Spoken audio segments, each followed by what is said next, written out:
Olá, tudo bem com você? Seja bem-vindo a mais um podcast Classe Bíblica. Meu nome é Denilson Araújo e eu tenho o prazer de receber hoje o nosso convidado, pastor Danilo Terrão. Pastor, seja bem-vindo ao nosso podcast.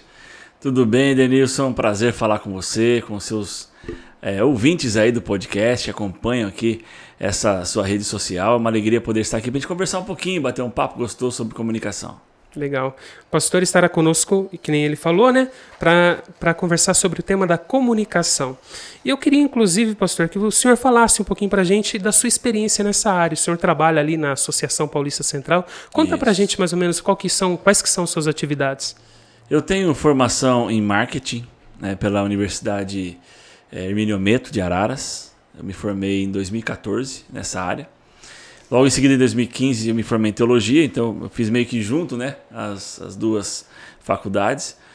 E trabalhei como distrital da APAC, né, aqui na Igreja Adventista na região de Campinas, por 3 anos. E aí Deus me chamou, né, a igreja me chamou para essa área de comunicação em 2021. E com muita alegria estou nessa área. A gente lá na APAC faz muita coisa, né? Nós temos a Universidade Missional, e todo o produto da Universidade Missional, que são aulas, né? Cursos disponíveis de forma EAD online. Esses cursos são gravados lá na PAC. Então a gente tem uma demanda de gravar cursos. A gente também tem um podcast lá, né? Que é o Pega a Lição, que é a lição jovem do campo. Nós temos também outros produtos que a gente realiza ali, né? Vídeos que a gente faz para os departamentos. Criamos campanhas para a própria associação, né? Esse ano, por exemplo, 2023, nossa campanha é Quando a Igreja Ama. Então a gente desenvolveu toda uma campanha para poder alcançar os irmãos com esse tema, né? A gente contratou, né, o Daniel Salles para fazer uma música especial, que no caso é a música Quando a Igreja Ama. Vocês devem ter ouvido por aí essa música. Sim. Tão bonita. Então nós criamos toda uma identidade visual, enfim.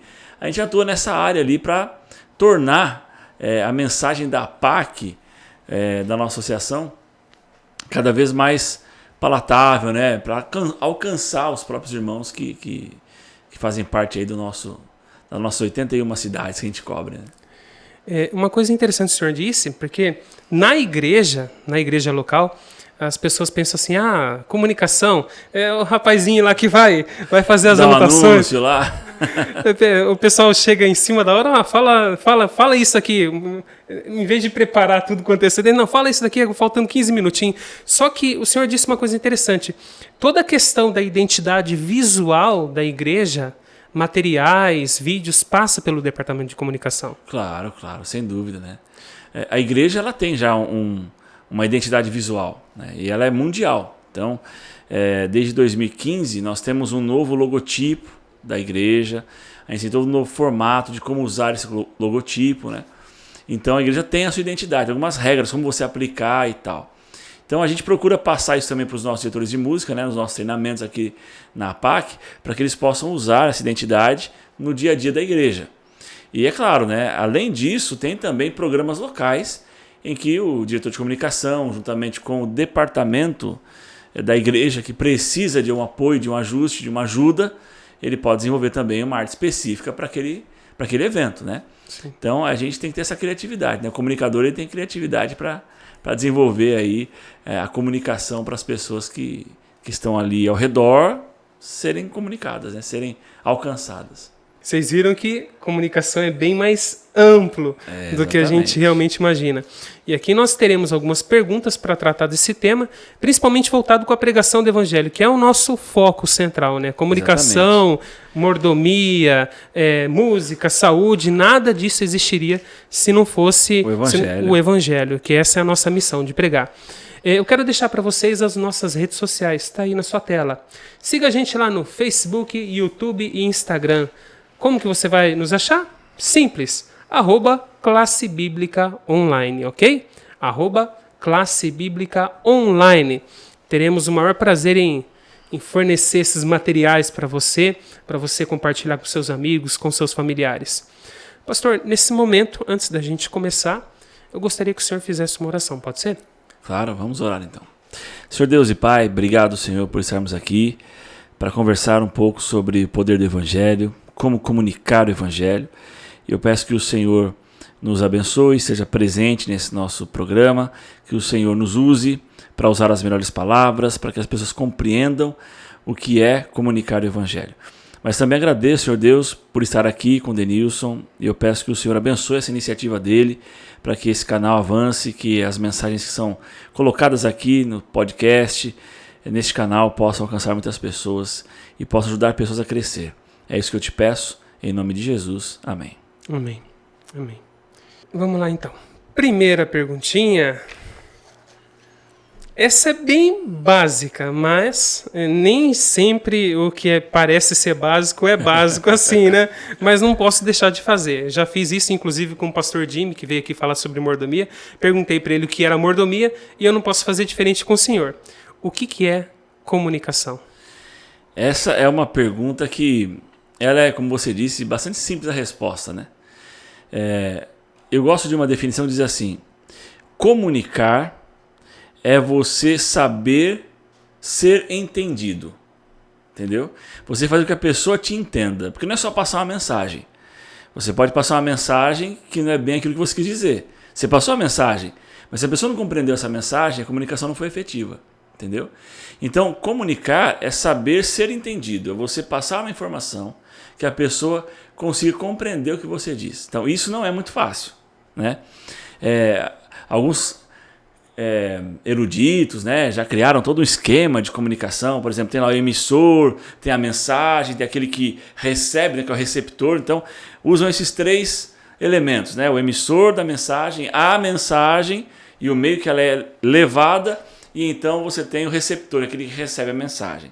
Mas isso já não é mais algo que é real, né, no mundo que nós vivemos hoje, porque a gente hoje nas redes sociais mudou-se o formato, né, de comunicação. Antigamente um fala, encaminha o meio da mensagem e um recebe, né? Por exemplo, na igreja, o pregador fala e as pessoas ouvem. Hoje não, hoje na internet, por exemplo, todo mundo fala ao mesmo tempo, todo mundo ouve. Então a gente está dividido em nichos, em bolhas. Então a comunicação hoje ela sofreu um grande avanço, né? É muito mais complexo hoje você comunicar do que era no passado, né? Vou dar um outro exemplo, por exemplo, a televisão, né?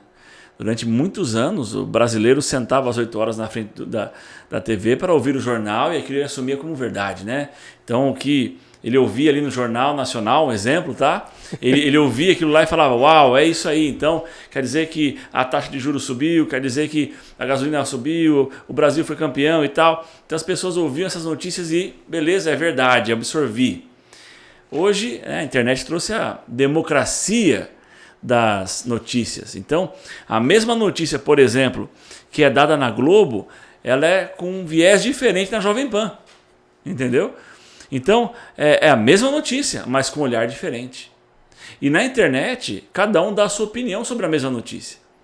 Então, no meio disso tudo, é muito difícil você pescar o que de fato é verdade, né? Sim. Então, a comunicação hoje, nos nossos dias, a gente vive na era da comunicação. Então, você está fazendo um podcast aqui que vai alcançar pessoas, todo mundo pode ter acesso ao seu canal.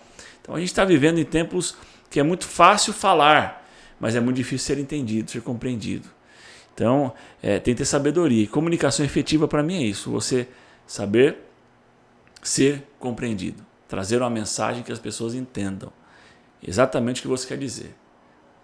E mais para frente eu vou perguntar, inclusive, sobre os desafios, porque é uma área que a cada dia que passa parece que fica mais difícil, né? Sim, é verdade. Porque são muitas variáveis, vai complexando cada vez mais, mas enfim, a gente vai chegar nesse momento aí. Vamos conversando.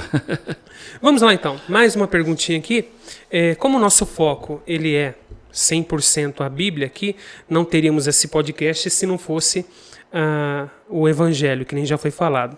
Eu queria perguntar para o senhor nesse momento, de quais formas Deus usa para se comunicar com o homem?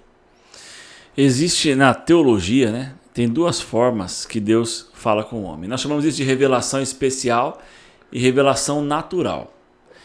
O que é a revelação? Vou começar pela natural, tá? O Salmo, por exemplo, 19, se você quiser, aí, querido amigo, abrir a sua Bíblia para a gente poder acompanhar, o Salmo 19, ele traz um lindo verso. Salmo 19, versinho 1. O Salmo 19, verso 1 diz assim: os céus proclamam a glória de Deus, e o firmamento anuncia as obras de suas mãos. Então, aqui o Salmo está dizendo o seguinte: a natureza, ela fala sobre Deus. Quando as pessoas param para contemplar a natureza, logo elas vão entender o tamanho da complexidade que é a vida e vão entender que há um Criador por detrás disso. Então, Deus fala com a pessoa, né, com o ser humano, através também da revelação natural, que é isso aqui, a natureza, né? Deus mostrando o seu poder através da natureza. Esse é um exemplo, ok? Do que é a revelação natural. Agora, existe também a revelação especial. E a revelação especial é quando Deus realmente ele decide falar com o ser humano. Então, por exemplo, você vê Jesus, quando ele está discutindo ali com os fariseus, né, em João capítulo 5, verso 39, ele fala assim, ó: examinai as escrituras, porque julgais ter nela a vida eterna. E são elas mesmas que testificam de mim. Ou seja, ele está dizendo o seguinte: a Bíblia, as escrituras, elas falam de mim. Então a Bíblia, né, a escritura, ela foi inspirada por quem?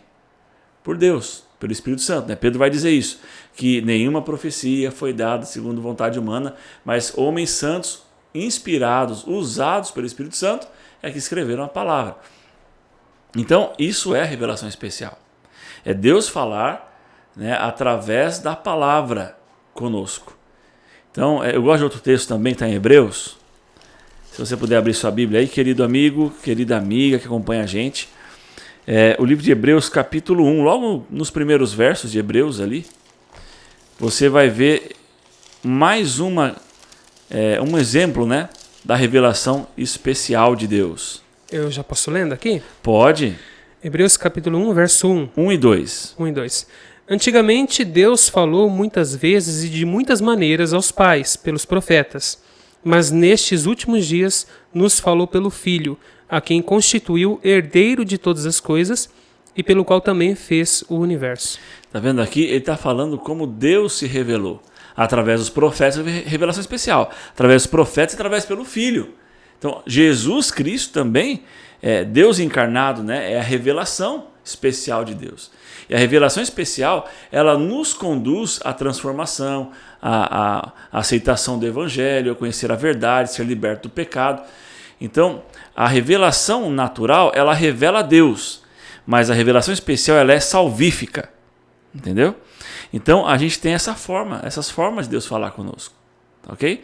Então, a palavra de Deus é a revelação de Deus de forma especial. É Deus mostrando o plano da salvação, o plano da redenção, é Deus mostrando, comunicando o Evangelho. E é interessante isso porque eu gosto muito do Dr. Rodrigo Silva, que ele fala o seguinte, que a Bíblia é Deus falando conosco em sotaque humano. Ai, que da hora isso, né? É Deus falando conosco com sotaque humano, a palavra de Deus.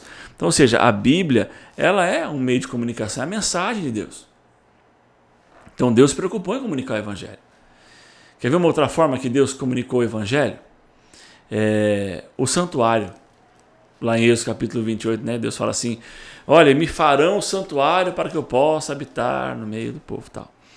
Ali Deus, ele institui aquelas ordenanças todas para mostrar, para evangelizar o povo, para mostrar para eles o Evangelho, para mostrar que o salário do pecado é a morte, mas que existe substituição, que o pecado exige sangue e que um dia Jesus Cristo, o Cordeiro de Deus, daria o seu sangue inocente em nosso favor. Então, Deus estava, através do santuário, comunicando o Evangelho, evangelizando o povo de Israel. Legal. Eu queria fazer uma outra pergunta. Pode perguntar, fica à vontade. O senhor já... Não, tranquilo, é isso aí. Por um momento eu pensei que o senhor ia falar mais alguma coisa. Eu queria fazer mais uma outra pergunta aqui, a respeito do que o senhor falou através da natureza, como Deus se comunica através da natureza. Nós vemos que existe um dia semanal, onde na criação do mundo, né, Deus criou todas as coisas em 6 dias e no sábado descansou, não apenas descansou, como abençoou e santificou. E quando a gente para guardar o sábado, uma das coisas que dizem para a gente é: observe a natureza. Então, quem guarda o sábado também abre uma via de comunicação com Deus? Sim, sem dúvida. E essa via está aberta já com o próprio Deus, né? Porque quando ele convida a gente a guardar o sábado, né? Isaías, ele fala isso, né? Santificar os meus sábados e tal. Ezequiel também. É um convite de Deus para experimentar a sua presença. Então, quando a gente vai na natureza, eu me lembro, eu vivi isso muito na prática, né? Minha família, a gente nasceu em São Paulo, eu e meu irmão, mas a gente se criou numa cidade chamada Piraju. Se alguém de Piraju está assistindo a gente aí, um abraço para a galera de Piraju. Piraju é uma cidade pequena, tem uns 20 mil habitantes, 25 mil habitantes. Meus pais moram lá até hoje. E ali tem um rio que corta a cidade, Denilson, chamado Rio Paranapanema. E esse rio é um dos poucos rios aqui no nosso país que é totalmente... Ele é quase que límpido, sabe? Ele é dá para nadar, puro. Dá para pescar. Exatamente. E quando eu era criança, né, adolescente, com a idade do Israel, vocês não sabem, mas o Israel está aqui assistindo a gente aqui, eu tinha uns 14 anos. É o nosso aprendiz o aqui. Assistente aqui do Denilson. Eu tinha essa idade, meu pai, assim, a gente tinha a igreja, né? Ela era na casa do meu avô, para você ter uma ideia, no sítio. Então a gente começou o adventismo, né, lá em Piraju, na década de 90. Meu avô veio de São Paulo e tal, já adventista, meus pais. Então a gente começou congregando junto na casa do meu avô. Então, sábado de manhã, a casa do meu avô não era a casa do meu avô, era a igreja. A gente ia lá, adorava a Deus na sala, a gente almoçava junto. E aí à tarde meu pai levava a gente no rio. Muitas vezes ele fez isso. E ele levava a gente ali para a gente ver a natureza. E muitas vezes ele falava assim, vamos ficar quieto agora, só ouvindo o rio e vendo a natureza. E a gente perguntava, por quê, pai? Ele falava, porque Deus está se revelando para a gente aqui. Entendeu? Então, o convite de Deus, né, para a gente no sábado santificar, é para a gente sentir a presença dele. Então, Deus está nos chamando para uma mensagem especial, para uma comunicação especial com ele. Então, no sábado, sim, a gente tem um momento especial. Basta você experimentar. Basta você experimentar guardar o sábado e você vai ver uma via diferente na adoração. Não é à toa que existe uma música do Adoradores que fala assim, entro no teu templo, santuário no templo. Exatamente, o sábado é um santuário no templo. Bom, vamos lá então? Mais uma perguntinha para o pastor Danilo Terrão, que hoje está fazendo uma participação muito especial no nosso podcast. E mais uma vez eu convido você, querido amigo, irmão, a acessar as nossas redes sociais. Está aí na sua tela. @Classe Bíblica Online. Facebook, YouTube, Instagram. Perfeito? Vamos lá então. Há algo, pastor, isso é bom até perguntar, que pode atrapalhar a nossa comunhão, não vou falar nem comunhão, comunicação. Comunhão com Deus, porque comunicação não deixa de ser uma comunhão com Deus. Sim. Então, existe algo que eu posso fazer que pode impedir Deus de se comunicar comigo ou eu de se comunicar com Deus? Sem dúvida. É importante também outro conceito, né? Você falou de comunhão, comunicação. Comunicação também é você tornar comum. Comunicar é tornar algo comum. Entendeu? Deus, ele comunica o evangelho, ele torna o evangelho comum em nosso meio através da palavra, através de Cristo. Mas a gente aceita o evangelho, a graça, de uma forma muito cognitiva, entendeu? Não é só sentimento, entendeu? A gente não confia só no coração. Claro que o evangelho, ele nos... A Bíblia diz, né, que o Espírito Santo nos entristece, ou seja, ele faz a gente sentir que, poxa vida, eu preciso de um Salvador. E a gente se emociona, né? A gente chora às vezes, a gente fica magoado porque a gente vivia uma vida de pecado, aceitou a Cristo, e aí quando a gente aceita, a gente se sente liberto, lágrimas rolam, etc. Faz parte do processo. Mas a impressão do evangelho é cognitiva também, é racional. Eu aceito Jesus. Eu coloco, é inevitável eu colocar numa balança as coisas quando eu aceito Jesus. A vida eterna contra a morte eterna. Eu quero a vida eterna, então eu aceito isso, eu não quero a condenação eterna, entendeu? Então, o evangelho ele é aceito de forma cognitiva, racional. Então, a impressão do evangelho na nossa vida vem na mente, entendeu? É na mente que as coisas acontecem. A Bíblia, quando fala assim do coração, é que o coração, ele para o hebreu, né, ele é o centro das emoções. Então, quando a gente fica emocionado, parece que a gente sente um negócio no coração, né? Parece que quando fica alegre, quando fica apaixonado, viu, Israel? Quando fica apaixonado, às vezes, sente frio na barriga e tal. Isso aí, o hebreu ele sentia isso, né? Então, o coração é o centro das emoções. Mas, na verdade, o centro das emoções sabe que é a mente. Então, nós somos impressionados pela mente. Então, Deus impressiona a gente com o evangelho pela mente. Deus fala conosco pela mente. Agora, deixa eu ler um outro verso com vocês na Bíblia. Está aqui em Romanos, capítulo 12. Esse texto aqui do apóstolo Paulo, ele é forte. Verso 1 e 2. Tá? Você quer ler para a gente? Vamos lá. Portanto, irmãos, pelas misericórdias de Deus, peço que ofereçam o seu corpo como sacrifício vivo, santo e agradável a Deus. Este é o culto racional de vocês. E não vivam conforme os padrões deste mundo, mas deixem que Deus os transforme pela renovação da mente, para que possam experimentar qual é a boa, agradável e perfeita vontade de Deus. Lembrando que eu estou com a Nova Almeida atualizada, tá? Ótimo, excelente a sua tradução. É melhor do que a minha. Porque a minha aqui é um pouquinho mais antiga, né? Eu gosto muito dessa versão, mas a sua é muito boa. Mas o fato é o seguinte, Paulo está falando aqui sobre o culto racional a Deus. E aí, então ele fala assim, ó, a gente não pode sofrer os impactos do cotidiano dessa vida, desse século, né? Ele fala. Então, a gente tem correntes filosóficas, nós temos muitas coisas que o inimigo de Deus usa para que a gente perca o foco do que é o evangelho, do que é a graça, do que é a vontade de Deus. Entendeu?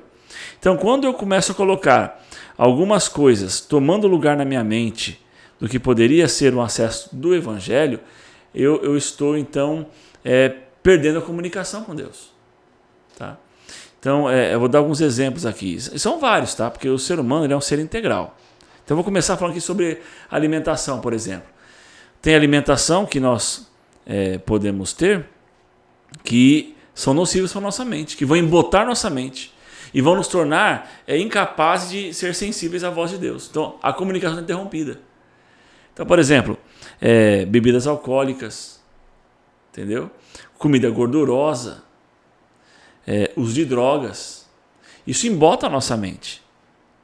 Eu me lembro que eu dava estudo bíblico para um jovem e ele era usuário de maconha. E ele falava assim, pastor, eu não consigo entender nada do que o senhor me fala.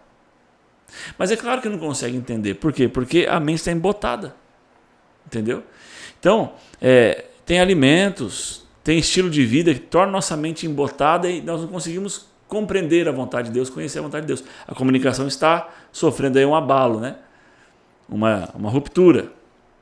Então, é importante a gente entender isso. Por que nós adventistas cremos que é importante cuidar do nosso corpo, da nossa saúde? Porque quando você tem uma saúde boa, a sua mente está ávida. Então, isso atrapalha a comunicação. E o inimigo de Deus sabe disso. Entendeu? E inclusive, a irmã White, né?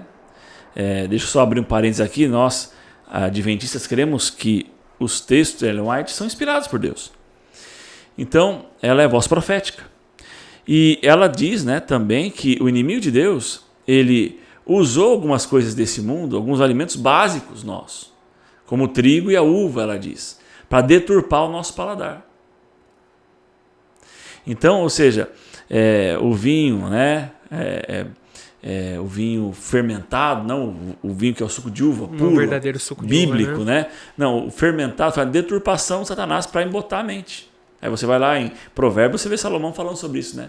Cuidado com o vinho que escoa no copo suavemente. Parece agradável, mas no fim ele belisca como um escorpião e tal. Então a gente precisa entender que é importante cuidar da saúde para ter uma mente ávida e se comunicar com Deus. Mas também tem coisas que nós consumimos de entretenimento também nos afasta de Deus. Entendeu? E aí você tem séries, filmes, livros, né?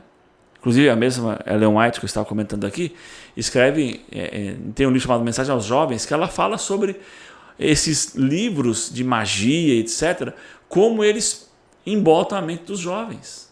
Contos eróticos, inclusive, ela fala sobre isso. Pornografia. Exatamente.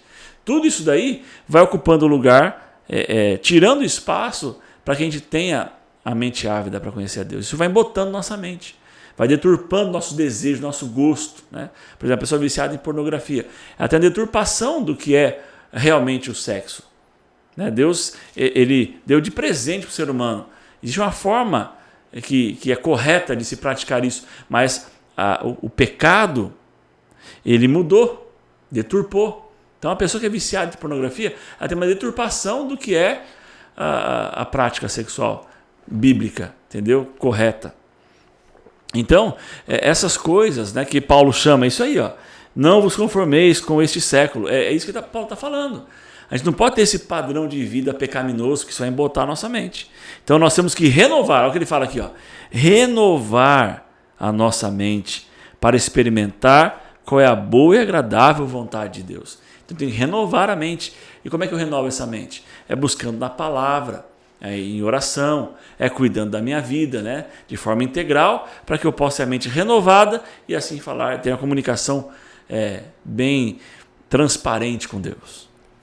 Ellen White, eu não lembro o livro, talvez o senhor saiba, ela comenta sobre as vias da alma, acho que é isso, que é esse termo as que ela janelas. As janelas da alma. Que é audição, visão, exatamente. olfato. Então, isso praticamente são sentidos nossos, isso, né?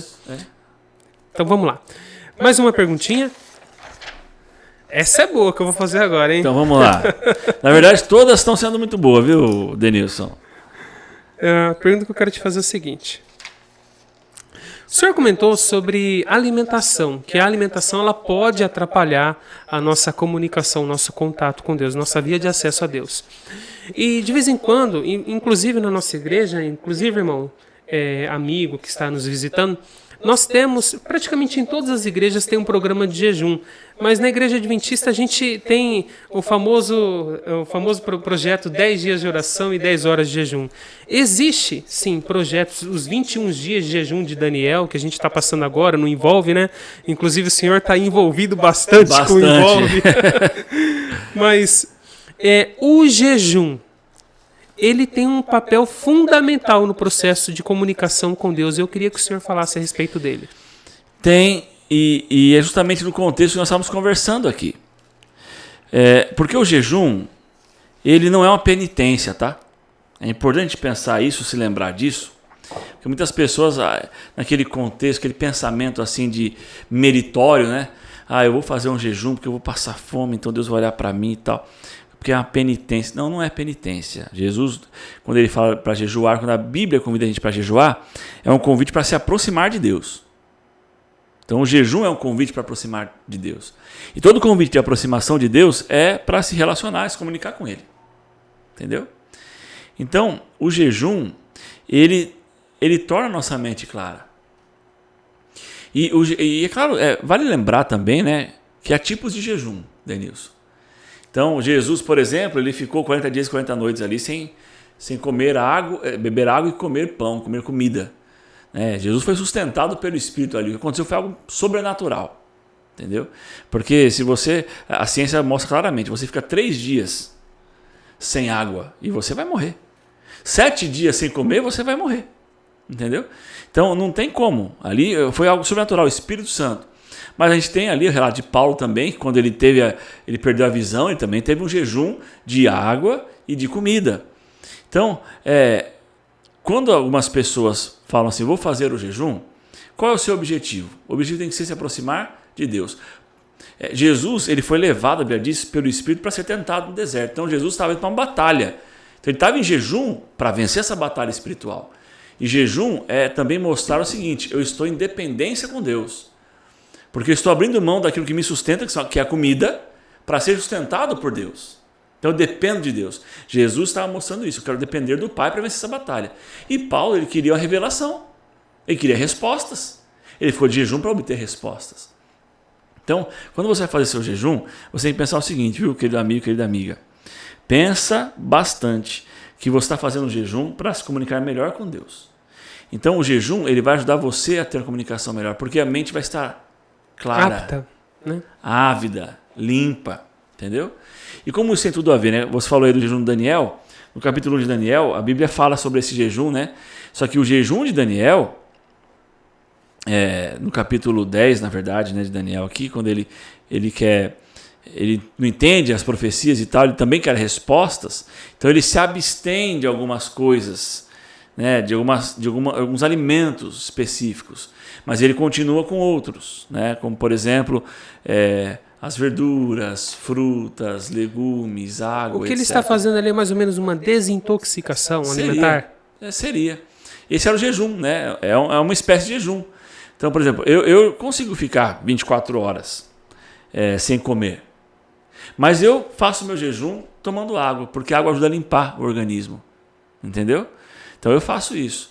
Mas minha esposa, por exemplo, ela não consegue. Se ela ficar umas 12 horas, ela começa a baixar a glicemia, ela começa a passar mal. Então, o jejum dela é como o de Daniel. Ela separa algumas frutinhas, ela vai lá, ela ora, entendeu? Agradece a Deus e dedica aquelas frutinhas para Deus e ela passa o dia com isso. É o jejum de Daniel.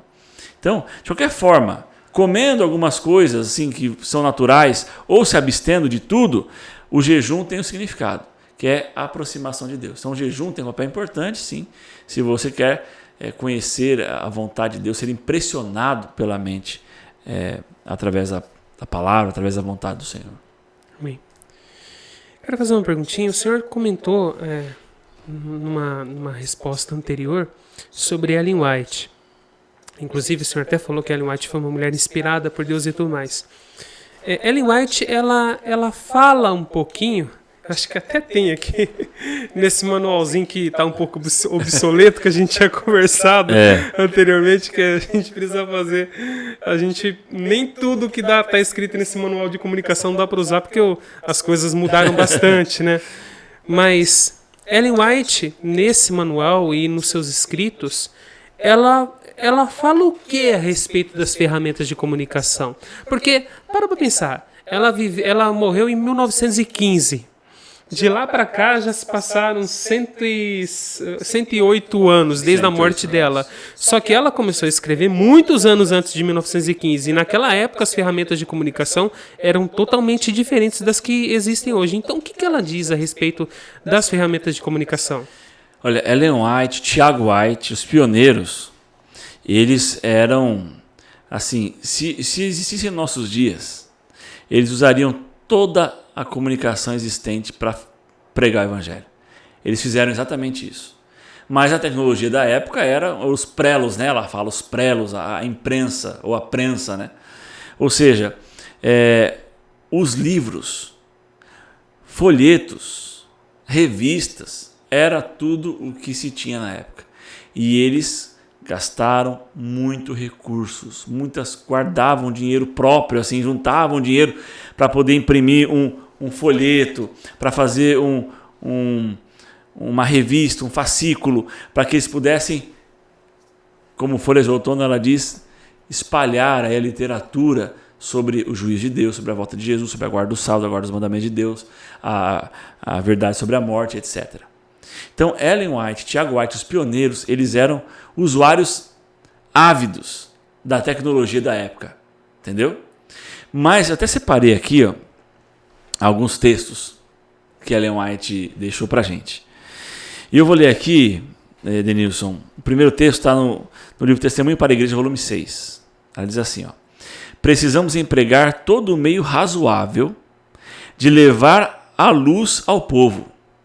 E ela diz aqui, que a prensa, sim, no caso, as mídias dela, na época, né? Na época, sim. Sejam usadas e que se utilizem todos os meios de publicidade para chamar a atenção para o trabalho. Entendeu? Então, o incentivo é esse, de usar a mídia, o que tem à disposição para mostrar o evangelho, para mostrar a luz da graça de Jesus, para mostrar que Jesus está voltando.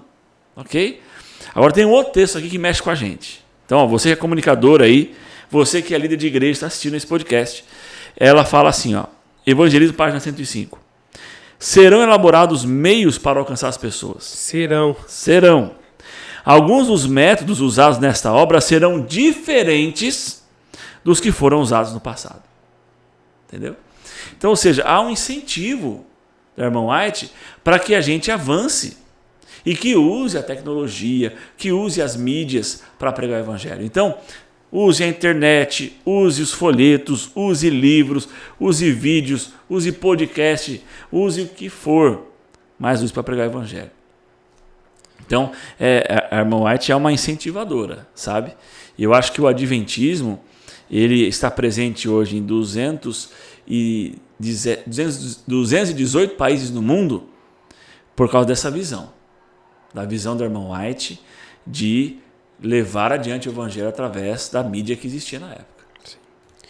E hoje a ferramenta de comunicação mais usada, é inquestionável isso, né? Não tem nem como discutir, é a internet. A internet, ela tem um poder avassalador. Ela pode espalhar tanto coisas boas quanto coisas ruins. Exatamente. Mas é possível cumprir o ID? Porque Jesus diz lá, ID, pregar o evangelho a todas as nações. É possível cumprir o ID usando a internet? E aí eu já queria pedir para o senhor falar para a gente a forma correta de se utilizar a internet. Como que eu posso usar essa ferramenta a favor da pregação do evangelho? Denilson, você sabe que a internet ela foi descoberta, desenvolvida, né?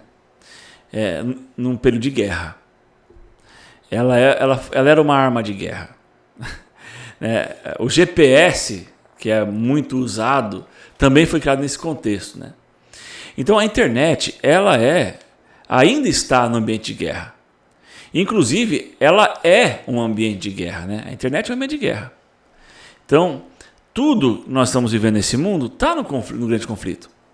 Nossos pensamentos, nosso coração, nossas ideias, nossos sonhos, nossos projetos, tudo que a gente vive aqui nesse mundo, enquanto Deus não voltar, está no contexto do grande conflito.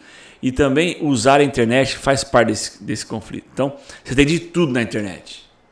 De tudo mesmo que você possa imaginar tem lá na internet.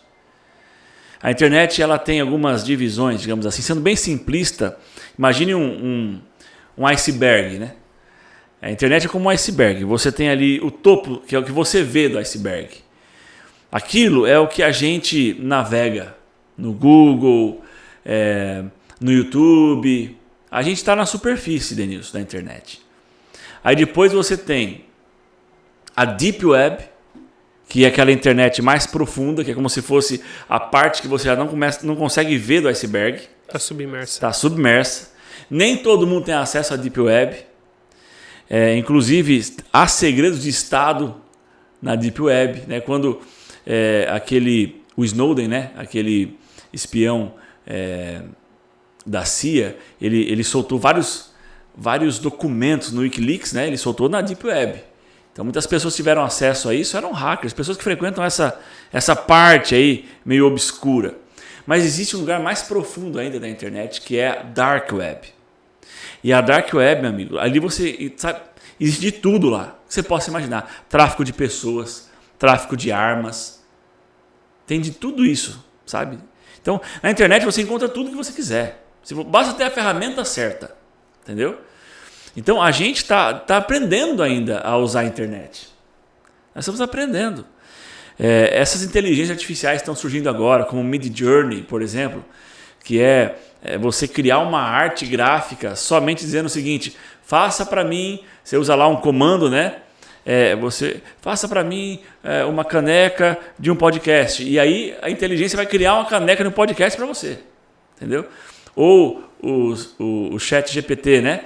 Que você escreve lá um texto, escreva para mim um poema de amor. Ele vai escrever um poema de amor para você. Tudo na internet. Então nós estamos desenvolvendo isso e novas formas de se comunicar estão surgindo.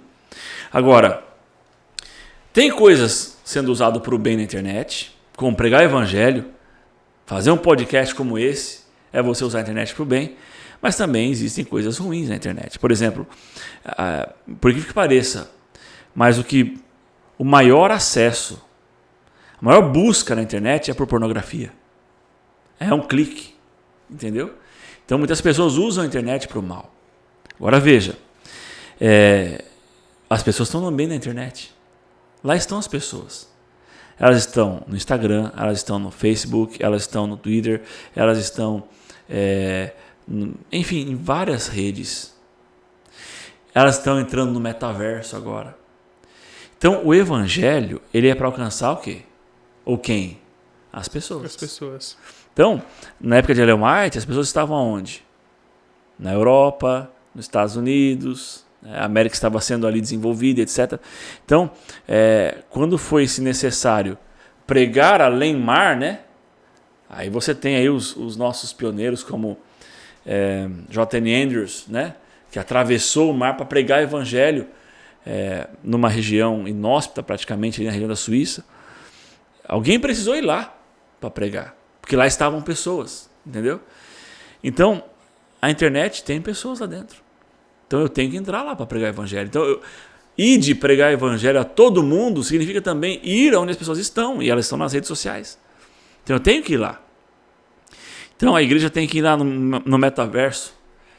Tem que ir no metaverso. Tem que entrar no metaverso lá, tem que arrumar uma maneira de alcançar os jovens que estão lá. A igreja tem que estar no YouTube, tem que estar no Facebook, tem que estar no Instagram. Onde tem pessoas, a igreja tem que estar. Então nós precisamos pensar nisso. Como usar essas ferramentas todas, né? Não há resposta muito clara e óbvia para isso, entendeu, Denilson? Não é uma receita de bolo. Vai usar a internet, então você faça isso. Não. Tem algumas coisas já experimentadas? Tem. Caminhos que já estão ali desbravados. Mas também tem coisas novas. Lembra que a gente escreveu? Novos métodos serão usados. Então, temos que entender o ambiente que nós estamos, saber que as pessoas estão lá e ir pregar o evangelho a essas pessoas. Quero fazer uma perguntinha para você. Agora vem a questão do desafio. Quais são os desafios da comunicação? Vou falar os desafios atuais, né? Porque daqui a um ano o desafio pode ser outro, né? Daqui a uma semana. Né? Daqui a uma semana tudo muda. Quais são os desafios atuais da comunicação, principalmente o senhor que trabalha na área de comunicação, na pregação do evangelho? Quais são os seus principais desafios? Olha, eu acho que o principal desafio, eu vou falar até uma palavra que é chata, que as pessoas não gostam, não aguentam mais ouvir. Mas um dos maiores desafios é a fake news. Entendeu? Acontece que ser evangélico, ser cristão, no mundo de hoje, é desafiador. Porque existe um estereótipo, entendeu? Que muitas pessoas colocam de forma muito preconceituosa do evangélico, do cristão. Então, para muitas pessoas, né, o cristianismo são pessoas caretas, né, são pessoas intolerantes, são pessoas preconceituosas, entendeu? São pessoas que vivem numa bolha. Então, isso é uma fake news. O cristão não é assim. Há cristãos assim? Há. Como também há ateus assim. Como também há muçulmanos assim, entendeu? Agora, o cristianismo não é assim. A igreja cristã de Jesus, a mensagem do evangelho, ela é inclusiva. A mensagem do evangelho, ela é libertadora. Então, o maior desafio é ultrapassar essa barreira que está imposta pelas fake news, que falam que os cristãos são intolerantes, que eles são preconceituosos. Ultrapassar essa barreira para mostrar a verdade sobre o evangelho. Entendeu? Então, o desafio é de usar a linguagem correta, né? A linguagem do amor, da graça, do perdão, a mensagem de que Deus aceita as pessoas, mas também mostrar a mensagem que Deus transforma as pessoas. Sim. O evangelho inclui, né? Vinde a mim todos os que estão cansados e sobrecarregados, e eu os aliviarei. Todos podem vir até Cristo, mas não vão continuar cansados, não vão continuar sobrecarregados, porque Jesus fala assim, aprendei comigo, né? Que sou humilde e manso de coração. Jesus convida a gente para uma troca de jugo. Então, a gente vai até Jesus com um jugo, né? O que era o jugo na época de Jesus? Aqui no Brasil a gente chama de canga, né? Que ficava no lombo do boi, onde o boi ele puxava o arado. Então, essa canga ou esse jugo, ele pesado, mal feito, ele machuca o boi não consegue render, ele fica cansado, sobrecarregado. Então Jesus fala assim, troca comigo. E é interessante que Jesus ele era marceneiro, né? Então, o jugo ele é de madeira. Deixa que eu vou dar para você um jugo adaptável, um jugo que é suave, que é leve, que não vai machucar você. Então, Jesus chama a gente com as dores do pecado, Vem você que está cansado. Então a gente está com a marca do pecado. A gente pratica o pecado. A gente vai até Jesus, mas ele muda, transforma. Ele coloca sobre nós o jugo da sua graça, que é libertador. A obediência da lei de Deus, que é leve. Entendeu? Então o evangelho, ele é inclusivo e transforma. Agora, o desafio é esse, quebrar essa barreira do estereótipo, né, de ser um cristão, que infelizmente é colocado, né, nas redes sociais, especialmente no Twitter, né? Ali você tem pessoas, parece que a maior parte dos que frequentam o Twitter são pessoas que são totalmente aversas a qualquer tipo de conversa sobre o evangelho. Aliás, eu fazendo uma adendo aqui, parece que o Twitter, são algoritmos, né? Mas parece que ele tem o algoritmo do ódio, entre aspas, né? Porque se você é uma pessoa que gosta de uma coisa, parece que tudo que você vê ali é contrário do que você gosta. Parece que você é levado pelo algoritmo a sentir aquele negócio ruim, sabe? De falar, mas não é isso. Olha, pessoa falando sobre uma coisa que não é verdade e tal. Então, o Twitter realmente ele é algo que machuca muita gente, né? Então parece que quando a gente está nesse tipo de ambiente, é difícil para o evangelho ali, porque se você coloca uma mensagem da palavra, vai ser criticado, vai ser hostilizado, agredido, entendeu? Então há um ambiente hostil na internet pro evangélico. Infelizmente, essa é uma realidade. Então ultrapassar esse ambiente também é um desafio para a gente, mas é um papel que nós temos que moldar em nossa vida, né? Para a gente mudar esse estereótipo e mostrar que o evangelho é amor, é graça, é perdão, acolhimento. Eu tenho amigos, inclusive, no Facebook, que é a rede social que eu mais acesso, e eu vejo que essa realidade está presente em todos os lugares. Uma intolerância tão grande. Existem grupos no Facebook, que é uma coisa assim que eu considero satânica. Porque a gente prega o evangelho, a gente fala de verdades bíblicas, não relacionadas com religião A ou religião B, com a Bíblia. E esses grupos, eu não sei qual que é o algoritmo que está por trás disso, parece que atrai pessoas que pensam iguais e vão lá e em massa tentam, sabe, ferir, tentam acabar, tentam aniquilar aquela ideia a respeito daquela verdade. Mas é assim, você falou, parece que é algoritmo, porque assim, os algoritmos, eles nos colocam em bolhas. Por quê? Porque, por exemplo, eu entro lá no meu Instagram. E aí, eu me lembro que eu preciso comprar um pneu para o meu carro. Um exemplo, tá? E então eu pesquiso lá no Google, pneu, lojas americanas, sei lá, Magazine Luiza, enfim, De Pascoal. Vou lá, pesquiso pneus. Logo em seguida da minha pesquisa, você deve ter experimentado isso, Denilson. Já. Aí você volta pro seu Instagram, aí quando você chega lá... Propaganda de pneu. Entendeu? O algoritmo levou você até ali. E ele age da mesma forma com o que você consome na internet. Então, se eu sou uma pessoa que gosta de futebol, eu torço para um time de futebol, o algoritmo vai me mostrar esse time, vai me dar conteúdo sobre esse time. E eu vou começar a curtir coisas que outros que também torcem para esse time vão curtir. Então eu vou acabar entrando nessa bolha do time que eu torço. Assim também é com a política, por exemplo. Entendeu? Então, quem é de direita, começa a curtir coisas de direita, então ele vai entrar numa bolha de pessoas de direita. Ele vai frequentar grupos de pessoas de direita que pensam igual ele. Entendeu? Mesma coisa que é de esquerda. E assim vai. Acontece que, na internet, não há espaço para o contraditório. Isso é a grande contradição da internet, né?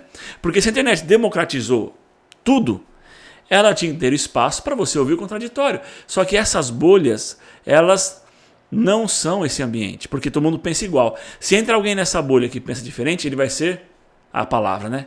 Cancelado. Entendeu? Cancelado. Então, os algoritmos, eles existem nesse segmento. Por quê? Porque é um grande... não sei se você já assistiu, Denilson, mas fica minha recomendação aqui, tá? Na Netflix não tem muita coisa boa, na verdade quase nada presta lá. Mas tem um documentário muito bom chamado O Dilema das Redes. Já assistiu? Não assisti ainda. Assista.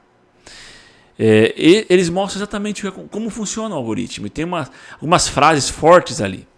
Uma delas diz o seguinte: só tem duas. Olha essa frase, meu amigo, minha amiga. Tem duas indústrias que chamam os seus clientes de usuários. É a de softwares e a de drogas. Por quê?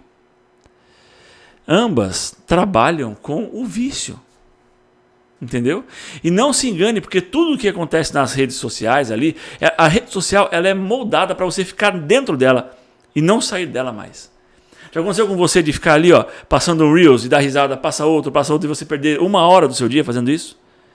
Porque aquilo toma conta da sua visão, da sua concepção de mundo e você vai perdido no tempo ali. Isso é moldado, é feito de forma estratégica. Entendeu? Uma outra frase desse documentário é que, como o cassino, sabe como que é um cassino? Eu nunca fui em um cassino, mas tenho amigos que já foram e me disseram que você não vê a hora passar no cassino, você não vê a luz do dia no cassino. Você entra no cassino e você fica entretido ali por horas, quem sabe até dias. Você não vê a hora passar, você não sabe que hora que é. É tudo fechado, é tudo luzes, cores, te hipnotizando. A internet usa a mesma estratégia. Entendeu? Então a gente tem que tomar cuidado, porque o algoritmo, sim, ele vai trazer distração. Agora, uma pergunta pode surgir: eu posso usar o algoritmo para o bem? Ou seja, para que pessoas conheçam, quem sabe, o evangelho? Claro que sim. Agora, como? Aí já é uma estratégia que precisa ser pensada, estudada para você, na sua realidade. Trabalhar isso. A última pergunta de hoje, inclusive, isso tem muito a ver com a sua área ali de atuação na Associação Paulista Central, é: o que eu posso fazer para me qualificar na pregação do Evangelho? Isso é uma pergunta muito importante, Denilson, porque se você vai até Mateus, capítulo 25, a gente não vai ler, tá? Porque é uma parábola. Mas em Mateus 25, nós temos uma parábola de Jesus em que ele fala sobre dons e talentos, tá? Inclusive a palavra talentos aparece ali, né? Porque na época de Jesus, talento era uma fração moeda, monetária, né? Sim. Que valia assim muitos dias de trabalho, era algo assim extraordinário, entendeu? Era um valor muito grande. Então aqui, Mateus 25, essa parábola de Jesus, que fala sobre os talentos e dons, está no contexto do tempo do fim. Porque aqui você tem Jesus falando sobre a vinda do Filho do Homem, capítulo 24, ele fala sobre a parábola do servo bom e do servo mau, ele fala sobre a parábola dos talentos, as 10 virgens, está tudo aqui no mesmo contexto, tá? E eu fico pensando, por que essa parábola que fala sobre talentos está lá no meio de parábola que fala sobre preparação, sobre a volta de Jesus? Sabe por que está lá? Porque Jesus está falando sobre a importância da gente usar nossos dons e talentos na pregação do Evangelho nos últimos dias. Nos nossos dias. Porque eu creio, Denilson, que ele está voltando. Eu creio que em breve ele voltará e vai colocar um ponto final no pecado, na dor, na maldade.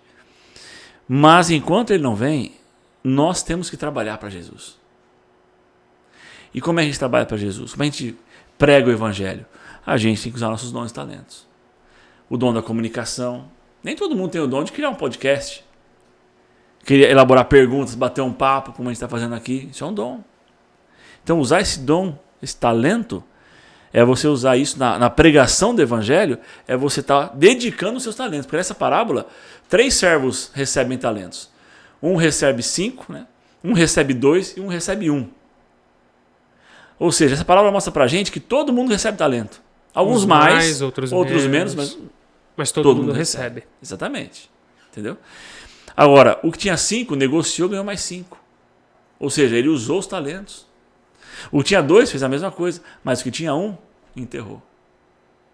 Aí quando o senhor chega de volta, né, ele sai de viagem, dá esses talentos. Quando ele volta de viagem, ele fala: e aí, cadê meus talentos? Para você que ganhou 5 aí, cadê meus talentos? Ó, senhor, eu fui lá, negociei, está aqui mais 5 para o senhor. O que ele fala? Muito bem, servo bom e fiel. Foi fiel no pouco e sobre o muito te colocarei. E assim, a mesma sentença para o que ganhou 2 talentos, mas o que ganhou 1 talento e enterrou, ele fala o seguinte: olha, você é um servo mau e negligente. Mau e negligente. E qual é o destino dele? A Bíblia diz aqui que o Senhor fala para os servos tirarem as coisas dele e jogar ele nas trevas, onde haverá choro e ranger de dente. Então essa parábola ela é muito forte, Denilson. Porque aqui, Deus está dizendo o seguinte: usem o dom que eu dei para vocês. Usem na pregação, multipliquem, criem frutos. Porque quando Jesus voltar, vai ter uma prestação de contas, entendeu? Sim. E o que você fez? Ele vai cobrar tudo. E o que você fez com os dons, talentos, com a oportunidade que eu te dei de pregar o evangelho? O que você fez? E aí, meu amigo, o destino daquele que enterrou talento, ele é o mesmo destino. Se você parar para prestar bem atenção, é o mesmo destino daqueles que praticam o mal, que é as trevas, choro e ranger de dente. Então, olha só, se você é um líder da igreja, se você frequenta a igreja, se você tem dons, talentos, eu sei que você tem, porque Deus dá para todo mundo isso. Se você enterra os seus dons, você está vivendo em pecado. E se continuar fazendo isso, quando Jesus voltar, o que eu vou dizer não sou eu que diz, mas é a inspiração profética no livro Parábola de Jesus, página 198, Ellen White diz assim: quando a gente enterra o talento e a gente não faz, né, o que Deus espera na pregação do evangelho, ela diz então que nós seremos postos junto com aqueles que praticaram o mal, ou seja, sofrer a punição eterna, né, a morte eterna. Então nós precisamos de entender isso. Eu tenho que usar meus dons e talentos na pregação do evangelho, porque eu fui salvo por Jesus, faz parte do processo de salvação eu buscar a santificação, eu trabalhar para Deus. Agora, se eu não quiser fazer isso, então eu tenho que entender que haverá uma consequência muito grave. Então meu convite para você, querido irmão, querido amigo que nos assiste aqui, que está aí na internet ouvindo esse podcast, use seus dons para Deus. Qual é o seu dom? Pastor, não sei qual é o meu dom. Então procura o seu pastor. Existe um teste de dons que você pode fazer. Mas se você não quiser fazer um teste de dons, se envolva em ministérios da igreja. Você pode ir no Ministério da Música, se você gosta de música, sonoplastia, comunicação. Você pode ir também na área de serviço, né, diaconato, recepção da igreja. Procure, se envolva nos ministérios, você vai descobrir seu dom. Ore para Deus e descubra os seus dons. E coloque em prática, ok? E, claro, busque crescer. Depois que você entendeu qual é o seu dom e talento, busque crescer, entendeu? Crie referências, né? Então, por exemplo, existem vários podcasts, Denilson, né, que estão aí na internet. São referências, tem bons e ruins. Vai lá, olha o bom, como que é feito, tenta enxergar. Quero fazer assim, mas para pregar o evangelho. Retém o que é bom, né? Nem tudo que está lá dá para ser usado, mas dá para ser usado algumas coisinhas, né, para melhorar, né? Então, vale a pena sempre crescer. Se você é músico, então aprenda mais. Aprenda a como usar melhor seus dons. Se você é cantor, faça uma aula de canto para melhorar ainda mais. Então, o importante é sempre crescer. E aí, eu queria aproveitar, Denilson, para falar sobre a Universidade Missional, né? Porque, inclusive, você coloca depois ali, põe um CG aí. Aí você coloca. Vai ter uma legendinha aqui embaixo na edição. Você coloca ali assim, ó. Universidade Missional. Na verdade, o nosso site é missional.com.br. Ok? Missional.com.br. Você põe lá, missional.com.br. Fixa o link aí no chat, se você quiser. Mas o importante é você entrar lá, porque ali tem cursos para os ministérios da igreja. Então, eu fui eleito ancião. Como é que eu faço? O que é ser ancião da igreja? Tem um curso lá para a pessoa entender o que é ser um ancião da igreja. Eu quero fazer comunicação. Fui eleito na comunicação, mas o que faz a comunicação? Tem um curso lá sobre comunicação. Entendeu? Então, entra lá, missional.com.br e você poderá aprimorar seus talentos. Para a glória de Deus. Agora, é uma ferramenta, tá?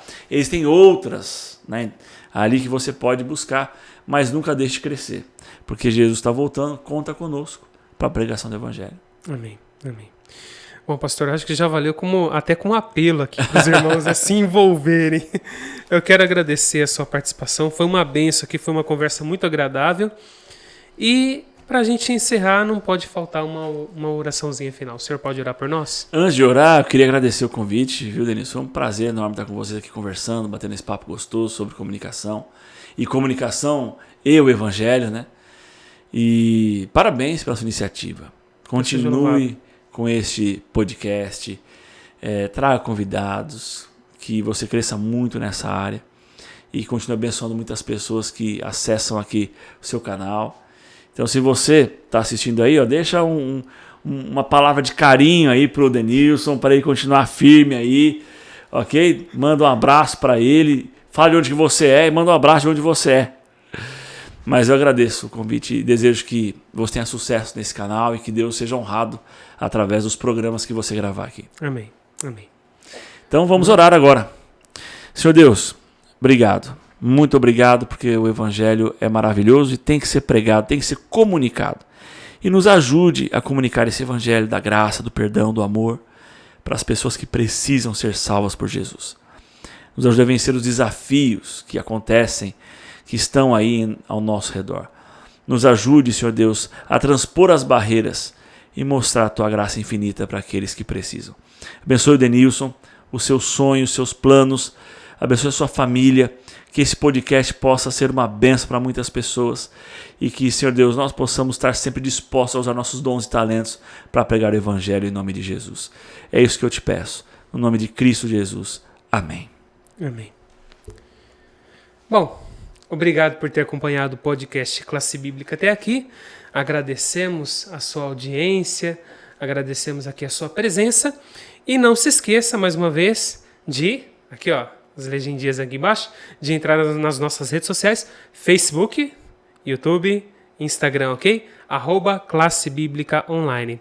Mais uma vez, Deus te abençoe e nos vemos em nosso próximo podcast Classe Bíblica. Até mais. Tchau, gente.